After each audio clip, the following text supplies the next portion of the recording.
12 साल पहले आज ही के दिन संयुक्त राष्ट्र महासभा ने एक बेहद अहम घोषणा पत्र को मंजूरी दी थी। यह घोषणा पत्र है आदिवासियों के अधिकारों के बारे में, जिसे आम तौर पर हम यूएन ड्रिप कहते हैं। तो क्या है यूएन ड्रिप? आदिवासियों के अधिकारों को लेकर इसमें क्या कहा गया है? भारत में इसे कितना लागू किया गया है? भारत में आदिवासियों के क्या है हालात और उनके लिए क्या विशेष प्रावधान किए गए हैं? आज मैं इन्हीं मुद्दों पर आपसे बात करूंगा। सबसे पहले जानते हैं इस घोषणा पत्र के बारे में। इसे बनाने में 22 साल लग गए। 2007 में संयुक्त राष्ट्र में जब इसे मंजूरी दी गई तो 4 देशों को छोड़कर किसी ने इसका विरोध नहीं किया। बाद के वर्षों में इन 4 देशों ने भी इसे मंजूरी दे दी। ये देश हैं ऑस्ट्रेलिया, न्यूजीलैंड, अमेरिका और कनाडा।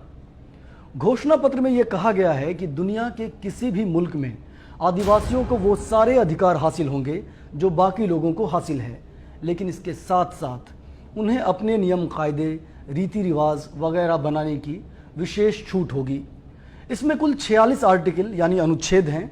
इनमें से मैं कुछ चुनिंदा आर्टिकल्स के बारे में आपको बताता हूं। आर्टिकल 4 कहता है कि आंतरिक और स्थानीय मामलों में आदिवासियों को आत्मनिर्णय का अधिकार होगा, उन्हें स्वायत्तता हासिल होगी, वो स्वशासन कर सकते हैं।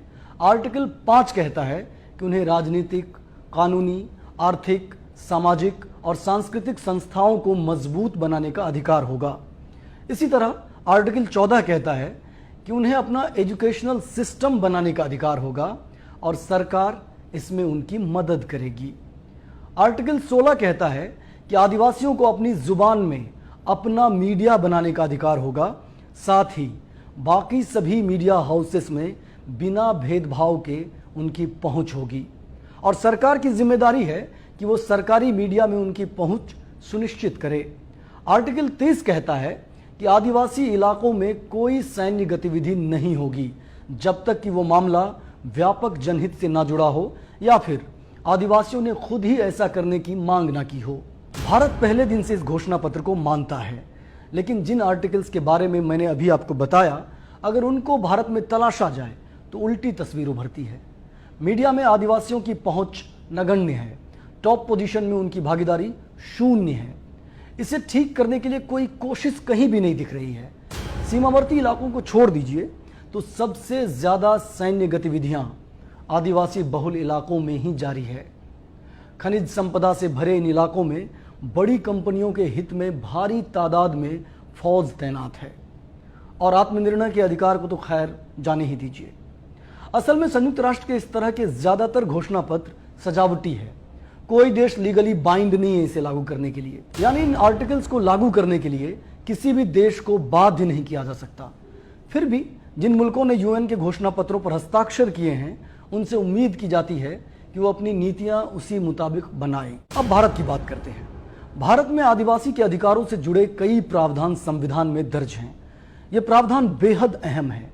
संविधान की 5वीं अनुसूची में आदिवासी बहुल इलाकों की पहचान की गई है और वहां रहने वाले आदिवासियों को कई विशेषाधिकार दिए गए हैं। मसलन आदिवासी सलाह परिषद जैसी संस्था का गठन।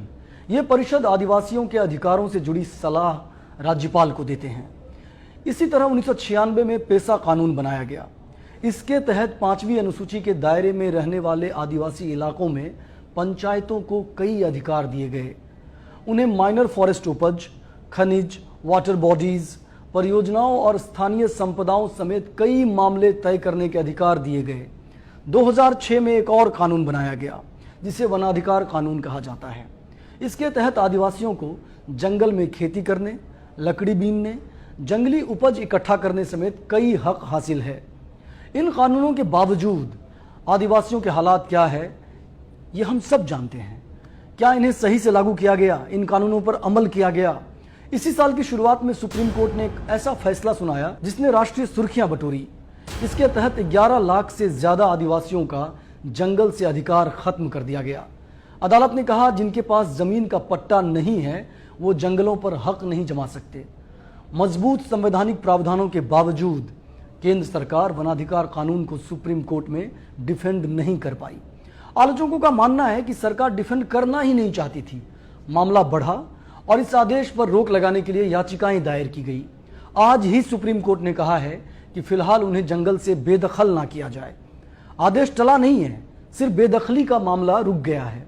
इसके बाद मोदी सरकार ने वनाधिकार कानून में बदलाव का नया मसौदा तैयार किया है, जो पूरी तरह आदिवासियों के अधिकारों के खिलाफ है, संवैधानिक प्रावधानों के खिलाफ है और संयुक्त राष्ट्र में 12 साल पहले जो घोषणा पत्र पारित हुआ था उसके खिलाफ है, जिस घोषणा पत्र की बात हमने शुरुआत में की। तो हम इस तरह के तमाम मुद्दों पर आपसे रूबरू होते रहेंगे। आज बस इतना ही। नमस्कार।